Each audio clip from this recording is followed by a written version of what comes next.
I still remember the way everyone looked at me that day.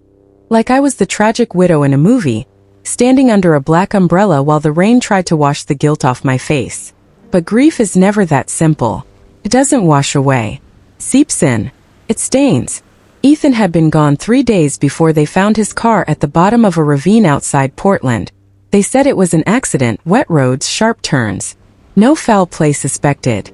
But the thing about grief is, it makes you question everything. Especially when the last words you ever said to your husband were, "I don't trust you anymore." After the funeral, I stayed back as people left. My best friend Rachel offered to drive me home, but I needed to be alone.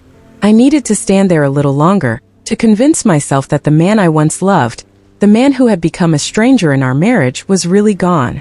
That's when I noticed him. A man standing a few yards away, dressed in black but not like the others. He wasn't mourning. He was watching. Our eyes met briefly and I felt a strange chill, like he knew something I didn't. When I blinked, he was gone. That night, the house felt emptier than it ever had.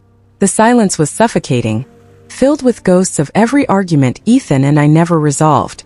I poured myself a glass of wine and walked to his office.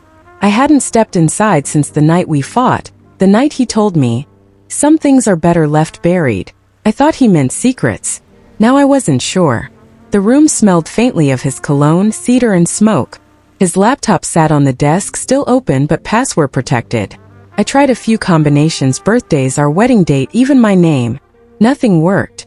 Then, out of habit, I checked the drawer where he used to keep old receipts. There was an envelope with no label. Inside were photos. Ethan, standing beside the same man I saw at the funeral. Different places, hotel lobbies, parking lots, even the docks. The last photo was dated 2 days before he died. My pulse quickened. Who was he? A friend? A client? Or something else entirely? Before I could think, my phone buzzed. A message from an unknown number. "You shouldn't have gone through his things." My heart stopped. I looked around the house, half expecting to see someone outside the window. Nothing. Just the sound of rain. My fingers trembled as I typed back. "Who is this?" No response. Just another message. "Meet me tomorrow. 10 a.m. Blue Harbor Cafe. I'll tell you what really happened to your husband." I didn't sleep that night. Every time I closed my eyes, I saw that man's face. Those cold, knowing eyes. I didn't know if I was walking into danger or into the truth. And by morning, I wasn't sure which scared me more. The cafe was quiet, tucked between a bookstore and a flower shop. He was already there when I arrived, same black coat, same sharp gaze. He stood as I approached. "Mrs. Collins," he said softly, as if tasting the name. "I wasn't sure you'd come." "Who are you?" I asked. "And how do you know my husband?" He smiled faintly. "Let's just say I knew the version of him you didn't." I felt my stomach twist. "What's that supposed to mean?" He leaned forward. "Ethan wasn't who you thought he was. And his death wasn't an accident." I froze. "You're lying." "I wish I was." He slid a flash drive across the table. "Everything you need to know is on there. But once you see it, there's no going back." "Why are you doing this?" I asked. He looked at me for a long moment before saying quietly, "Because I loved him too. Just not the way you did." And with that, he stood, leaving me with the flash drive and 1,000 questions that made my heart pound harder than grief ever could. That night, I plugged it into Ethan's laptop. What I found would change everything I believed about my husband, my marriage, and myself. The folder on the flash drive was labeled simply, Project Haven. Inside were dozens of encrypted files, video clips, and financial documents. The videos were surveillance footage, grainy, time-stamped, all showing Ethan meeting with people I didn't recognize. The last video stopped me cold. It was from the night before his death. He was at a motel on the outskirts of town, sitting in his car, talking to someone, the same man from the cafe.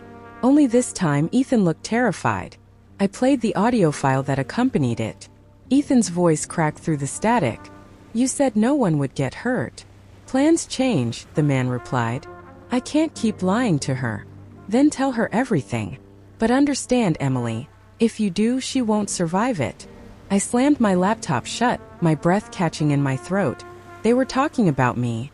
Before I could process what that meant, There was a knock at the door. When I opened it, he was standing there. The man from the cafe. Calm. Too calm.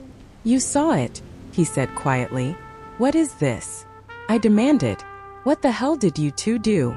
He stepped inside without asking. Ethan was part of something bigger.